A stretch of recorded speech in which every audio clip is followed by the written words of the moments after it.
గత ప్రభుత్వంలో మద్యం కుంభకోణం జరిగింది అని ప్రస్తుత ప్రభుత్వం కేసు పెట్టింది. అయితే అసలు మద్యం కుంభకోణానికి ఆద్యం టీడీపీ పాలనలోనే మొదలైంది అని వైసీపీ మొదటి నుంచి చెబుతోంది. ఇక కూటమి ప్రభుత్వం వచ్చిన తరువాత మద్యం వ్యాపారం ప్రైవేటు వ్యక్తుల చేతుల్లోకి వెళ్ళింది. ఇక ఇప్పుడు ఏకంగా కల్తీ మద్యం వెలుగులోకి రావడం సంచలనం సృష్టిస్తోంది. మద్యం ప్రియులు అసలు మద్యాన్ని తాగుతున్నారా, నకిలీ మద్యాన్ని తాగుతున్నారా, అసలు ఏ రకమైన మద్యాన్ని తాగుతున్నారో తెలియడం లేదు. డబ్బులిచ్చి మరీ అనారోగ్యాన్ని కొని తెచ్చుకుంటున్నట్లుగా అయింది. వాస్తవానికి ఎన్నికల ముందు మద్యం విషయంలో కూడా కూటమి నేతలు మందుబాబులకు హామీ ఇచ్చారు. బ్రాండెడ్ మద్యాన్ని మాత్రమే అమ్మకాలు జరుపుతాము అని ఘనంగా ప్రకటించారు.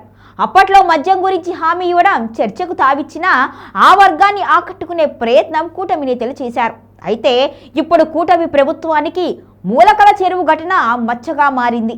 ఈ నకిలీ మద్యం తయారీదారులు తెలుగుదేశం పార్టీకి చెందిన వారే అని తెలిసిపోయింది. మద్యం పాలసీ గురించి, బ్రాండెడ్ మద్యం గురించి కూటమి నేతలు ఎంత చెప్పినా మద్యం విషయంలో కూటమి ప్రభుత్వానికి ఆశించిన స్థాయిలో మంచి పేరు రాలేదు.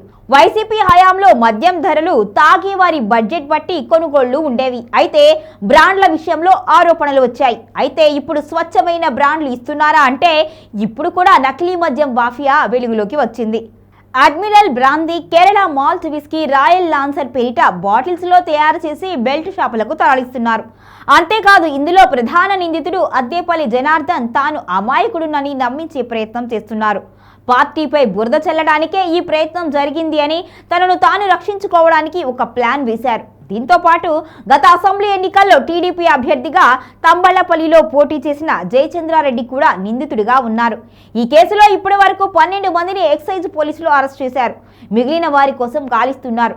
ఎన్నాళ్ల నుంచి సాగుతుందో కానీ ఇప్పటికే ఆంధ్రప్రదేశ్లోని నలుమూలలకు ఈ కల్తీ సరుకు పంపిణీ జరిగినట్లుగా ఎక్సైజ్ పోలీసులు అధికారులు చెబుతున్నారు. ఇక తమిళనాడు, ఒరిస్సా నుంచి వచ్చిన కార్మికులతో ఈ నకిలీ మద్యం తయారు చేయిస్తున్నట్లుగా తెలిసింది. ఇక మద్యం అమ్మకాల ద్వారా వచ్చే ఆదాయమే ప్రభుత్వానికి అధికం. 2019-2024 మధ్య ప్రభుత్వం మద్యం దుకాణాల ద్వారా ఖజానాకు ఏటా 25,000 కోట్ల రూపాయల ఆదాయం వచ్చేది. ఇప్పుడు కూడా ఆదాయం దాదాపు అంతే ఉంది.